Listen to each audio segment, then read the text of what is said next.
नमस्कार माझ्या तमाम शेतकरी बंधू आणि भगिनींनो, आज व्हिडिओ बनवायला वेळ झाली. अक्षरशः आता रात्रीचे जवळपास 6-6:30 वाजता आहेत.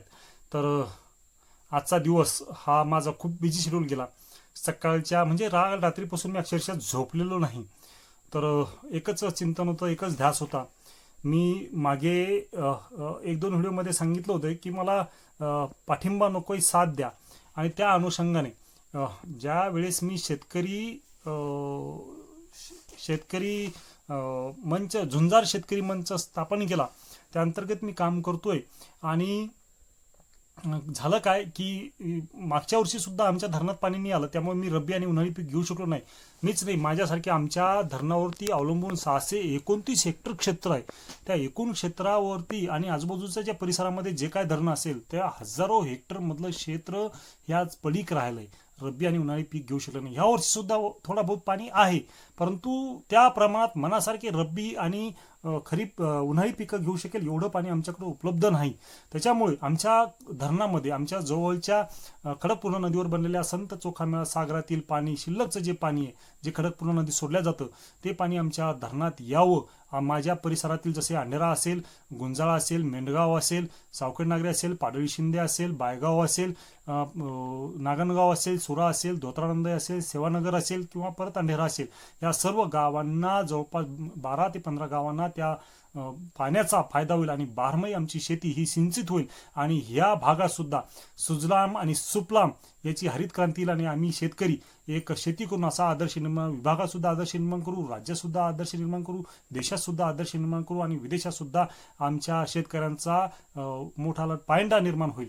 त्या अनुषंगाने मी मागे शिंगणापूरला सुद्धा एक साकडं घातलं होतं, अरबी समुद्रातून सुद्धा एक व्हिडिओ बनवला होता आणि 21 सप्टेंबर 2024ला आमच्या धरणात जाऊन सुद्धा एक व्हिडिओ बनवलेला आहे. तर त्या अनुषंगाने आज दिवसभर मी बिझी होतो आणि आज आम्ही SDO ऑफिसला जाऊन कलेक्टर साहेबांकडे आम्ही SDO ऑफिस मार्फत कलेक्टर साहेबांना एक निवेदन दिलंय.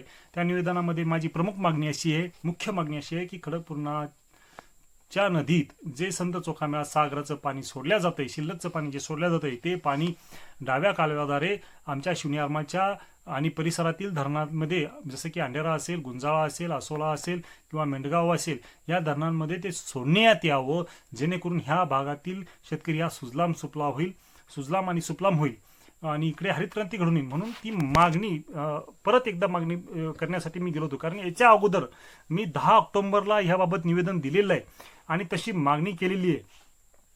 परंतु मध्ये आचारसंहिता लागल्यामुळे जवळपास आता 40-45 दिवस काळ हा लोटून गेला. माझ्या मागणीवर अजून कुठलंही काम किंवा कार्यवाही झाली नाही. म्हणून मी आज परत एकदा माझ्यासोबत माझे 20 ते 22 शेतकरी सहकारी सोबत घेऊन होते. ते माझ्यासोबत स्वतःहून आले. विशेष सांगायचं म्हणजे ते माझे जे शेतकरी आहेत, सहकारी आहेत, ते माझ्यासोबत स्वतःहून आले आणि त्यांनी सुद्धा यावरती हे बघू शकता, हे जे निवेदन आपण त्यांना दिलंय, शासनाला जे काय आपण निवेदन दिलंय, याच्यामध्ये तुम्ही आता बघू शकता, या ज्या काही मी मागण्या, 4 मागण्या माझ्या प्रमुख मागण्या आहे, परंतु माझ्या सहकाऱ्यांनी सुद्धा याच्यावर साईन केली. आणि हे बघू शकता, हे त्यांच्या रिसिव्ड आहेत सर्व ऑफिसेसच्या. आणि हे मी 10 ऑक्टोबरला जे निवेदन दिलं होतं त्याची प्रतिलिपी मी याला जोडलेली आहे. हे 10 ऑक्टोबरला निवेदन दिलं होतं, त्याची प्रतिलिपी सुद्धा याला जोडलेली आहे. तर ह्या मागण्या घेऊन मला सांगायचं काय, जर शासनाने येणाऱ्या 13-14 दिवसात माझ्या मागण्या पूर्ण नाही केल्या, माझ्या मागण्यावर कारवाई नाही केली, तर येणाऱ्या 15 डिसेंबरपासून मी अन्नत्याग आमरण उपोषण करणार आहे. तर त्या अन्नत्याग आमरण उपोषणासाठी आपलं सहकार्य मला नक्कीच लाभेल. आपण साथ द्या, मला पाठिंबा नकोय, साथ द्या. मी वारंवार म्हणतोय, ते याच्यासाठीच म्हणतोय की ते उपोषणाचा आपल्याला काय म्हणता येईल त्याला, दाहकता वाढवण्यासाठी आपल्या सर्वांची आणि माझ्या ज्या काय मागण्या आहेत त्या मागण्या शासनादरबारी आपल्याला पोहोचवण्यासाठी आपण नक्कीच मला साथ द्याल अशी अपेक्षा बाळगतो. कारण 21 सप्टेंबरचा माझा व्हिडिओ आवश्यक बघा मित्रांनो, यूट्यूबवरती जा आणि 21 सप्टेंबरचा मी जो टाकलेला व्हिडिओ तो आवर्जून बघा. तसं मी या व्हिडिओच्या डिस्क्रिप्शनमध्ये त्याची लिंक देतोय, आवर्जून तो व्हिडिओ पहा. माझी तळमळ तुम्ही समजून घ्या. त्या तळमळी खातरच मी हे अन्नत्याग आमरण उपोषण करणार आहे. पण माझी शासनाला आणि सरकारला नम्र आणि कळकळीची विनंती आहे की मला अन्नत्याग आमरण उपोषण करण्यास भाग पाडू नये. त्या अगोदर आपण माझ्या मागण्या ह्या पूर्ण कराव्यात. एवढंच बोलून आजचा व्हिडिओ थांबवतो. रुणाई सदैव आपल्याच काळ्या मातीचा धनी. धन्यवाद मित्रांनो.